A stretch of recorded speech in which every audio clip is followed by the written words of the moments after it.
All police forces to investigate accusations of sexual assault and domestic abuse in England and Wales.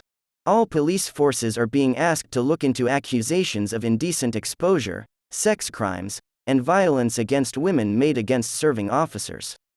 Earlier this year, Metropolitan Police Constable Wayne Couzens raped and killed Sarah Everard, prompting concerns about the screening and oversight of officers.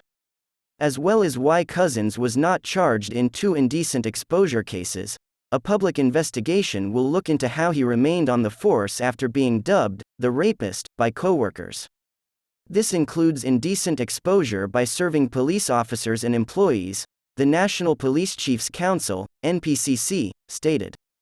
The NPCC suggests looking at instances from the last 2 years, as well as any ongoing investigations into sexual misconduct and domestic violence. A DIP sample of sexual misconduct and domestic abuse incidents over the past decade will be used by the military to verify that necessary actions, such as vetting checks, have been done against individuals accused.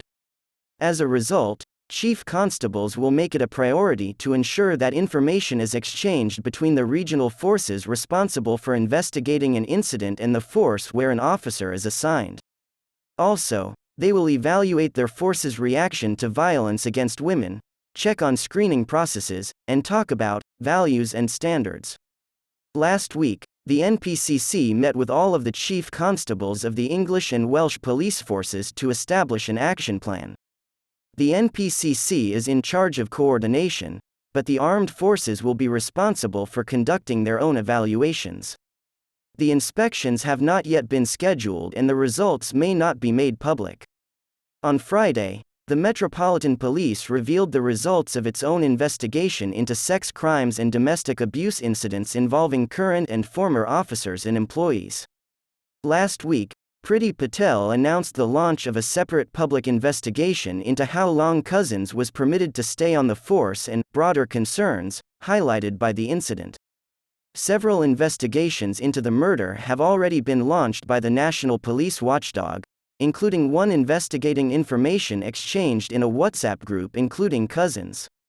For the same reasons, Couzens was not arrested in 2015 in the days before Ms. Everard's death.